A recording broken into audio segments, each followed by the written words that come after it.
మనం చాలా కాలంగా చూస్తున్నాం. నేనైతే దాదాపు 35 ఏళ్ళుగా డైరెక్ట్గా చూశాను. అంతకుముందు పేపర్ల ద్వారా చూసేవాడిని ప్రొఫెషన్లో వేరే చోట్ల ఉన్నప్పుడు. కౌన్సిల్లో కానీ అసెంబ్లీలో కానీ, అసెంబ్లీలో ముందు చర్చ నడిపేసి, చర్చ అని పేరుకి చర్చ, అన్నీ ఏకపక్ష ఉపన్యాసాలే కదా. కౌన్సిల్కి వచ్చేసరికి మేము స్టేట్మెంట్ ఇస్తామని చెప్పి తొండి చేసి చర్చ నడవకుండా చేయటంలో తెలుగుదేశం పార్టీ వీక్నెస్ బయటపడిందా, స్ట్రెంగ్త్ బయటపడిందా? ఆ పైగా మండలి చైర్మన్ తెలియకుండానే వీళ్ళు ఆధిపత్య ధోరణి ప్రదర్శిస్తున్నారనే భావన కలుగుతోందా? సార్, మీకు సాక్షి ప్రేక్షకులకి అందరికీ ఇది కూడా నమస్కారం. వెంకటరెడ్డి గారికి కూడా నమస్కారం. చంద్రబాబు నాయుడు గారి అనే వ్యక్తికి దైవభక్తి లేదండి, నాకు తెలుసు చాలా విషయం. ఎందుకంటే 1995లో ఆయన మొదటిసారి ముఖ్యమంత్రి అయిన దగ్గర నుంచి, తర్వాత 99లో రెండోసారి ముఖ్యమంత్రి, 2004 వరకు ఆయన ముఖ్యమంత్రిగా ఉన్నారు. ఆ తర్వాత 14 నుంచి 19 వరకు ఉన్నారు. 95 నుంచి 2004 మధ్యలో, 2014 నుంచి 19 మధ్యలో అనేక సందర్భాల్లో ప్రభుత్వ కార్యక్రమాలు అంటే పూజ కార్యక్రమాల్లో ఆయన బూట్లు వేసుకునే పాల్గొన్నాడు. చాలా దగ్గర నుంచి, ఒక జర్నలిస్ట్ గా నేను చాలా దగ్గర నుంచి చూశాను. అది కొబ్బరికాయలు కూడా ఆయన బూట్లు వేసుకునే కొట్టేవాడు, అందులో అనుమానం ఏం లేదు, చాలా స్పష్టంగా కనిపిస్తుంది. ఇప్పుడు మన వాళ్ళు వీడియోలు చూపిస్తున్నారు, వీడియోలు కూడా కనిపిస్తున్నాయి. సో ఇప్పుడు 2024లో ముఖ్యమంత్రి అయిన తర్వాత నుంచి ఆయన సడన్ గా దైవభక్తి, వెంకటేశ్వర స్వామి మా కులదైవం అంటూ ప్రకటించి మాట్లాడడం అనేది చాలా ఆశ్చర్యంగా ఉంది. ఇప్పుడు ఏనాడు కూడా గతంలో 95 నుంచి ఇప్పుడు కూడా భగవంతుడు అని మాట్లాడని ఒక వ్యక్తి ఇప్పుడు సడన్ గా భగవంతుడు మా కులదైవం అని మాట్లాడడం చాలా ఆశ్చర్యంగా ఉంది. అలాగే గుంటూరులో 2009లో గుంటూరులో జరిగిన క్రైస్తవ సభల్లో ఆయన హామీ ఇచ్చారు, రాజశేఖర రెడ్డి ఇచ్చిన జీవోలను రద్దు చేస్తా అని. పైగా ఇంకో మాట కూడా అన్నారు. ఆయన ఏమన్నారంటే, రాజశేఖర రెడ్డి ప్రభుత్వం ఈ జీవోలను అడ్డం పెట్టుకొని క్రైస్తవ పాస్టర్లపై, మతవాసులపై, అందరిపై కూడా దాడులు చేస్తుంది అని చెప్పి దాన్ని తీవ్రంగా ఖండిస్తున్నానని చెప్పి మాట్లాడాడు. చాలా దుర్మార్గం. ఇప్పుడేమో అసలు నేను అలా మాట్లాడను అని చెప్తున్నాడు. అయ్యా, వీడియో ఉంది కదా, నువ్వు మాట్లాడిన వీడియో ఉంది కదా చూడు అంటే చూడడం లేదు. సో మొట్టమొదటి నాకు అనిపించింది ఏంటంటే, ఒకవేళ కల్తీ జరిగితే కూడా లడ్డు అనేది ఒక ఆధ్యాత్మికమైనటువంటి అంశం అండి. భక్తులు చాలా భక్తి శ్రద్ధలతో తీసుకునే ప్రసాదాన్ని చాలా ఆస్వాదిస్తూ తింటారు. అలాంటి దాన్ని చాలా లేటిగా వీళ్ళు దాంట్లో పంది కొవ్వు కలిసింది, ఆవు కొవ్వు కలిసింది, చేప కొవ్వు కలిసింది, బాత్రూమ్ లో వాడే కెమికల్స్ కలిసాయని మాట్లాడడం అనేది ఎంతమంది భక్తుల్ని అది బాధ పెట్టుంటుందో వీళ్ళకి అర్థం కావడం లేదు. అది ఎందుకు భక్తులు నా కులదైవం వెంకటేశ్వర స్వామి అని మాట్లాడే చంద్రబాబు నాయుడు తిరుపతి ప్రసాదంలో లడ్డూలో కల్తీ జరిగింది, బాత్రూమ్ లో వాడే కెమికల్స్ వాడారని మాట్లాడడం ఎంతవరకు సమంజసం అనేది నాకైతే అర్థం కావడం లేదు. మాట్లాడకుండా ఉండాల్సింది. ఎందుకంటే ఒక భక్తికి సంబంధించినటువంటి అంశం అది. దాన్ని మాట్లాడకుండా ఉంటే, దాన్ని డిగ్రేడ్ చేయకుండా, లడ్డూని డిగ్రేడ్ చేయకుండా ఉండుంటే బాగుండేది. తద్వారా తిరుమల ప్రతిష్టని ఒక ప్రధానమైనటువంటి బాధ్యత వహించే నాయకుడే, ముఖ్యమంత్రి హోదాలో ఉన్నాయనే ఆ తిరుమల ప్రతిష్టని దెబ్బతీసినట్టు కదా. అంతర్జాతీయ స్థాయిలో, దేశ స్థాయిలో నుంచి వచ్చే భక్తులందరికీ ఇప్పుడు నిన్న ఎక్కడో చూశాను నేను వీడియో, ఇదివరకు ప్రసాదం కనపడంగానే ఇట్లా తినేసేవాళ్ళం, ఇప్పుడు ఇట్లా చూసి తినాల్సిన ఆ ఫీలింగ్ వస్తా ఉంది, చాలా ఇబ్బందిగా ఉందని కొందరు వీడియోలు పెడుతున్నారు. చాలా డ్యామేజ్ చేశారండి ఆ ప్రసాదాన్ని. అవును, దాని పవిత్రతని దెబ్బతీసేట్టుగా ప్రచారాలు చేశారు. ఇకపోతే అసెంబ్లీలో చర్చ ఎందుకంటే అసెంబ్లీలో చర్చ చేశారు, ఎందుకంటే వాళ్లే ఉన్నారు కాబట్టి వాళ్లే ఏకపక్షంగా మాట్లాడేసుకున్నారు, అయిపోయింది. కౌన్సిల్కి వచ్చేసరికి అక్కడ వైఎస్ఆర్ కాంగ్రెస్ పార్టీ ఉంటుంది, పీడీఎఫ్ ఉంటుంది, తర్వాత ఇండిపెండెంట్లు ఉంటారు. వీళ్ళందరూ కూడా మాట్లాడే అవకాశం ఉంది కాబట్టి తప్పించుకున్నారు. చర్చ జరుపుతామని చెప్పి చర్చ జరగకుండానే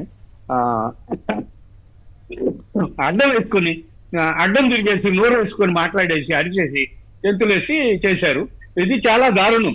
వాళ్ళు తప్పు చేశామనేది రియలైజ్ అయినట్టుగా ఉన్నారు. అది మంచిదే. ఇప్పటికైనా కూడా అలా రియలైజ్ అవడం మంచిదని నాకు అభిప్రాయం. అంటే లడ్డు విషయంలో రియలైజ్ అయ్యారనేది అంటే తప్పు జరిగిపోయింది, ఇకనైనా మనం తప్పుకుందాం అనే ఉద్దేశానికి ప్రభుత్వం వచ్చిందంటారు, తెలియజేసిన వాళ్ళు వచ్చారంట. వచ్చినట్టు అనిపించిందా మీకు కూడా? వాళ్ళు ఏ రోజు ఎట్లా ఉంటారో ఎవరికి అర్థం కాదు సార్. వచ్చినట్టుగా మొన్న పవన్ కళ్యాణ్ గారే చూడండి, నేను అనలేదు అట్లా జగన్ గారిని అంటాడు. మళ్ళీ అదే దాంట్లో 5 లక్షల లడ్లు పంపించారనేది నాకు ఇంకా ఉంది అంటాడు. అంటే వాళ్ళకి ఎప్పుడు ఏం మాట్లాడుతున్నారు. చంద్రబాబు గారు మొన్న అసెంబ్లీలోనేమో అంతా మొత్తం హిందూ మతం అది అని అన్నారు, మార్కాపురం వెళ్ళి కులం ఏంటి మతం ఏంటి మతం ఏంటి అంటాడు. వీళ్ళు చేసేది రోజు మత రాజకీయాలు, కుల రాజకీయాలు, మళ్ళీ అసలు కులం ఎక్కడ మతం ఎక్కడ అంటారు అసెంబ్లీలో. ఇప్పుడు మీరే చూడండి, చంద్రబాబు నాయుడు గారు ఉన్నారు, ఇది చాలా సున్నితమైన అంశం అని మొన్న అన్నాడు. సున్నితమైన అంశం మాట్లాడకూడదు. 74 ఏళ్ల వయసు దాకా తెలియలేదా నీకు? 75 సంవత్సరం వచ్చినా తెలిసిందా సున్నితమైన అంశం అని? మీరు 2024లో ఇది మాట్లాడినప్పుడు తెలియలేదా? 2026కి వచ్చినా సున్నితమైన అంశం అని వచ్చిందా? మళ్ళీ సున్నితమైన అంశం అని ఆయన అంటాడు, రసాయనాలు కలిసినాయి, అసలు నెయ్యే లేదని కొద్దిసేపు, బాత్రూమ్ లో యాసిడ్ అని డయాగ్రామ్లు కూడా చూపించినట్టున్నారు కదా అసెంబ్లీలో. డయాగ్రామ్ అంటే వాళ్ళు ఇప్పుడు ఏదో సిట్ ఇచ్చింది ఇదే అని చెప్పి దాన్ని అటు ఇటు మార్చి చూపించారు. అక్కడేమో సేమ్ ఇచ్చిన శాంపిల్ లో వాళ్ళే మళ్ళీ వాడింది వాళ్ళ టైంలో జరిగిన శాంపుల్స్ అవి కూడా. అదే కదా సార్, ఇప్పుడు జగన్ గారి హయాంలో మీకు 2019, 20, 21, 22 జనవరి, జూనా, లేదంటే డిసెంబరా, ఆగస్టా, ఏ నెలలో ఏ డైరీ ఏ శాంపిల్లో కల్తీ కలిసింది, ఏ రిపోర్ట్ ఇచ్చింది? లేదు కదా. వీళ్ళు ఆరోపణ చేయటం అది. ఇంకో పాయింట్ ఇక్కడైతే క్లియర్ గా రిపోర్ట్ ఇచ్చింది కల్తీ అని. అవును, ఇక్కడ ఇంకో కీలకమైన పాయింట్ అంటే 2019, 24 మధ్య చంద్రబాబు గారు వెళ్ళారు, పవన్ కళ్యాణ్ గారు వెళ్ళి ఉంటారు, చాలా మంది వెళ్ళి ఉంటారు. కానీ ఎప్పుడు కూడా లడ్డు బాగోలేదని చెప్పలా. ఇప్పుడు చెబుతున్నారు అప్పట్లో అన్నారు అని. అప్పట్లో అంటే అప్పుడు కదా, అప్పుడు అపోజిషన్ లీడర్గా ఉన్నప్పుడు చెప్పకుండా అప్పుడులో నాతో కొందరు అన్నారని అట్లా అవన్నీ అసత్యాలు అయిపోతాయి. బీజేపీలో ఉండి ప్రస్తుతం బీజేపీ ఎమ్మెల్యేగా ఉన్న సుజనా చౌదరి గారు తిరుమల చాలా అద్భుతంగా ఉంది, నేను 2 సంవత్సరాల తర్వాత వెళ్ళా అని చెప్పి జగన్ గారి ప్రభుత్వానికి కితాబ్ ఇచ్చాడు. రెండోది, ప్రతిరోజు జడ్జిలు వెళ్తారు, ఎక్కడో ఏదో రాష్ట్ర జడ్జిలు వెళ్తానే ఉంటారు. అలానే గవర్నర్లు, ప్రవచనకర్తలు ఇటువంటి వాళ్ళు చాలా భక్తి భావంతో ఉంటారు. వాళ్ళతో ఇట్లా లడ్డు తిన్నారని అనిపిస్తే వాళ్ళకి ఎంత ప్రవచనకర్తలు ఎంతమంది సార్, సైంటిస్టులు పోతారు, ఎంత ఈ ఎక్స్పర్ట్స్ వెళ్తా ఉంటారు, వాళ్ళు లడ్డు చూడంగానే కనిపెట్టేస్తారు. నిజంగా కెమికల్స్ తోటి చేయటం సాధ్యం అవుద్దండి, ఎట్ట సాధ్యం అవుద్దండి? మరి కోర్టులోకి తీసుకెళ్ళడానికి ఉండదు, అంత పవిత్రంగా అక్కడ ఉంటది. ఉంటే ఎంత దుష్ప్రచారం చేశారంటే మతాన్ని డ్యామేజ్ చేశారు, ప్రపంచవ్యాప్తంగా డ్యామేజ్ చేశారు. వెంకటేశ్వర స్వామిని ప్రపంచవ్యాప్తంగా ప్రతిష్టను దిగజార్చారు. నిజంగా దారుణం, ఏ ప్రభుత్వం ఎప్పుడు చేయనంత దారుణంగా. గోపి గారు అన్నట్టు చిన్న పొరపాటు ఏదైనా జరిగితే కూడా దాన్ని అడ్మినిస్ట్రేటర్ ఏం చేయాలి, అసలు అదేంటో తెలుసుకుని, వాస్తవం ఏంటో తెలుసుకుని దానికి తగ్గట్టుగా చర్యలు తీసుకోవాలి కామ్గా. అంతేగాని ఇల్లే అల్లరి చేస్తారా? అల్లరి చేసి మొత్తం మన రాష్ట్ర పరువును, ఆంధ్రప్రదేశ్ పరువునే నడి బజార్లో పెడతారు. మీకు తెలివిగా శ్యామలరావు తప్పించారు. ఎందుకు చెప్పండి? ఆయన మొదటి లేదన్నాడు, ఈవోగా ఉన్నప్పుడు రిజెక్ట్ చేసిన నెయ్యిని మళ్ళీ ఆయనే వాడారు. కలిపి దొంగ ఎవరు మెయిన్? ఆయన కూడా బాధ్యత అవుతాడు. ఈవో బాధ్యతే కదా. అవును, ఎందుకంటే ఇప్పుడు ఆయన కల్తీ అని తెలిసిన తర్వాత రిజెక్ట్ చేసి పంపిస్తే వాళ్ళేంటి, ఏఆర్ డైరీ నుంచి రిజెక్ట్ అయితే వాళ్ళు లేదు, ఏఆర్ డైరీకి వద్దు, వైష్ణవి డైరీ దగ్గర ఉన్న రాఘవేంద్ర కృష్ణ దగ్గర పంపించమన్నారంట. పంపించమంటే అధికారులు ఎట్లా పంపించారు? పంపించిన తర్వాత మళ్ళీ అదే దాన్ని ఆగస్టులో తీసుకొని వచ్చి వాడారు. 3 రోజులు, ఒక రోజు 2 ట్యాంకర్లు, ఒక రోజు 1 ట్యాంకర్, ఒక రోజు 1 ట్యాంకర్. మరి దాన్ని చెక్ చేయకుండా ఎట్లా వాడారు? ఇవన్నీ చర్యలు ఎవరి మీద తీసుకోవాలి? ఈ ప్రభుత్వం కదా. ఇంకోటి, సంగం డైరీ ఏరియాలో అసలు ఆవు పాలే దొరకడం అనేది అసాధ్యం అంటే. కానీ 5 లక్షల గుంటూరు జిల్లా కదా, మనకు తెలుసు కదా, గుంటూరు కృష్ణా జిల్లాలో చాలా తక్కువ ఆవులు ఉండేది. కానీ ఆవు నెయ్యిని సంగం డైరీ సప్లై చేస్తుంది. మరి ఎక్కడి నుంచి సప్లై చేస్తుంది? 2 కాదు, నరేంద్ర గారి ప్రసంగం చేశాడు కదా, ఆ విషయం చెప్పాడు. మరి చెప్పలేదు కదా, ఆ విషయం చెప్పలేదు. సంగం డైరీ, వైష్ణవి డైరీ ఇద్దరు పార్ట్నర్స్. అందుకని మీకు చూడండి, వాళ్ళిద్దరు కలిపే తయారు చేస్తారు. తర్వాత రంగు వేసేసారు, చూసారా? మొత్తం ముందే దాని వరకు వేసారు, ఇప్పుడు మొత్తం రంగే మార్చారు. అక్కడ రంగు వేసినట్టే ఇక్కడ కౌన్సిల్ లో కూడా వెబ్సైట్ కూడా సరిగ్గా నేనైతే ఓపెన్ కాలేదండి. 2 వెబ్సైట్ కౌన్సిల్ లో కూడా అసలు మస్బీస్ మార్కెట్ చేసినట్టు అసలు చర్చకే రానివ్వకుండా అడ్డం పడ్డారు. అందుకని ఓవరాల్ గా అయితే సెల్ఫ్ గోల్ వేసుకున్నట్లయినా, ఆత్మరక్షణలో పడినట్లయినా, ఎంత వాళ్ళు డిస్కషన్ పెడితే అంత వాళ్ళు డ్యామేజ్ అవుతారనేది వాళ్ళకి పూర్తిగా తెలుసు. అందుకని వాళ్ళు చర్చ జరగనట్లేదు. రైట్, ఫైనల్ గా గోపి గారు చెప్పండి, ఈ మొత్తం ఎపిసోడ్ లో చంద్రబాబు గారు అనండి, టీడీపీ అనండి, కూటమి అనండి, పవన్ కళ్యాణ్ గారు అనండి, ఇంకా మిగతా వాళ్ళు అనండి, వీళ్ళందరూ కలిసి సెల్ఫ్ గోల్ వేసుకున్నట్లయినా? కొమ్మినేని గారు, నిజంగానే అది ఖచ్చితంగా చాలా డ్యామేజ్ జరిగింది. వాళ్ళు ఏంటంటే జగన్మోహన్ రెడ్డినో లేకపోతే వైఎస్ఆర్ కాంగ్రెస్ పార్టీను డ్యామేజ్ చేద్దాం, అనుకున్నారు. కానీ అది సెల్ఫ్ గోల్ గా పడిపోయింది. ఖచ్చితంగా భక్తులు మొత్తం కూడా చంద్రబాబు నాయుడు గారిని తిడుతున్నారు. ఎందుకు ఇట్లా లడ్డు మహాప్రసాదం అయితే దాని గురించి ఇంత చీప్ గా ఎలా మాట్లాడగలిగారు? కలియుగ దైవం వెంకటేశ్వర స్వామి, నా కుల దైవం వెంకటేశ్వర స్వామి అని మాట్లాడుతూనే ఇంత డ్యామేజ్ ఎలా చేశారు అనేది భక్తుల్లో ఇప్పుడు పెద్దగా చర్చనీయాంశమైంది. నిజంగానే భక్తులు మనోభావాలు చాలా వరకు దెబ్బతిన్నాయి. అంతవరకు అయితే వాస్తవం. అందువల్లనే ఇంకా దీని మీద చర్చ జరగకుండా ముందుకెళ్లకుండా ఏకపక్షంగా మాట్లాడుతూ ఇక మాట్లాడడం మానేద్దాం అనే స్థాయికి వచ్చేసారు. ఇప్పటికే చాలా మంది ఎమ్మెల్యేలు ఇక్కడ గోపి గారు ఆ చిత్తశుద్ధి ఉండినట్లయితే అసెంబ్లీలో అసలు ఆ రకమైనటువంటి ఏకపక్ష ఉపన్యాసాలు, ఇష్టం వచ్చినట్టు వైసీపీని తిట్టడం కోసం మాట్లాడటం, అలా అన్ని అసత్య కథనాల్లాగా, అసత్య వార్తల్లాగా, అసత్య వచనాలు పలకటం, ఇవన్నీ చేయకుండా జరిగిందో జరిగింది, మేము జాగ్రత్తగా ఉంటాం, ఇక ఎవరు తప్పు చేసిన చర్య తీసుకుంటామని చెప్పేసి క్లోజ్ చేసి ఉంటే బాగుండేది.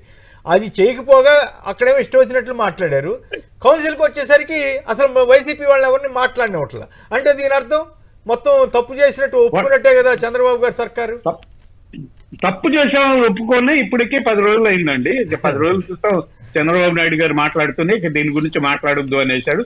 అప్పటికే అయిపోయింది. కాకపోతే ఏంటంటే ఆ టెంపోని కంటిన్యూ చేయడానికి ఆరోపణ అప్పుడప్పుడు మాట్లాడుతూ ఉన్నారు. అది చాలా దుర్మార్గం.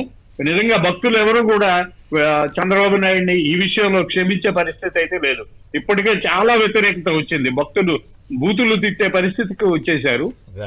ఎందుకంటే వాళ్ళు అది మహాప్రసాదం అండి, మహాప్రసాదం, భక్తితో తీసుకునేటువంటి మహాప్రసాదం కల్పితం అయిపోయింది. బాతులు యాసిడ్ వాడారు అని మాట్లాడడం అనేది చాలా దుర్మార్గమైన విషయం. మరి ఎందుకు మాట్లాడారు పవన్ కళ్యాణ్ గారిని, చంద్రబాబు నాయుడు గారిని ఎందుకు దానికి అలా మాట్లాడారో తెలియదు. కానీ చాలా తప్పు చేశారు. పొరపాట్లు జరుగుతూ ఉంటాయి, తప్పులు జరుగుతుంటే వెంటనే సరిదిద్దుకుని ముందుకెళ్ళటం అనేది ఒక విజ్ఞతతో కూడినటువంటి వ్యవహారం. చంద్రబాబు గారు అంత సీనియర్, పవన్ కళ్యాణ్ గారు అంటే అంత సీనియర్ కాకపోవచ్చు, ఆయనకి తెలియకపోవచ్చు, లేదా ఇంకేదన్నా ఆయన ఉండొచ్చు. కానీ చంద్రబాబు గారికి తెలుసు కదా వాంటెడ్ గా చేసిన దాన్ని ఇంకా వాళ్ళు వాంటెడ్ గా చంద్రబాబు నాయుడు గారు కానీ ఇప్పుడు దెబ్బతిన్నా ఉన్నప్పుడన్నా వాళ్ళు జాగ్రత్తగా ఇప్పుడు జాగ్రత్త పడాలి. ఇంకెనక్కి వెళ్ళాలి, పూర్తిగా ఇంకా డ్యామేజ్ అవుతాడని చేయకుండా ఎట్లా దీన్ని ఇట్లాగే కాదు దాని గురించి మాట్లాడకుండా ఏదో జరిగింది నేను ఆ రోజు మాట్లాడామంటే అయిపోయేది. ఒక తప్పుని కప్పించుకోవడానికి 100 తప్పులు చేసినట్లుగా. రాజకీయంగా ప్రత్యర్థులను దెబ్బ కొట్టాలంటే రకరకాలుగా ఉంటాయి, రకరకాలుగా దుష్ప్రచారం మీరు చేయొచ్చు. కానీ దేవుడిని అడ్డం పెట్టి రాజకీయాన్ని దేవుడి మీద మీరు అపవిత్రంగా వేసేస్తే అది ఇది కదా దుర్మార్గమైనటువంటిది. ఇంకా వేరే వేరే అంశాలంటే వేరే. రైట్.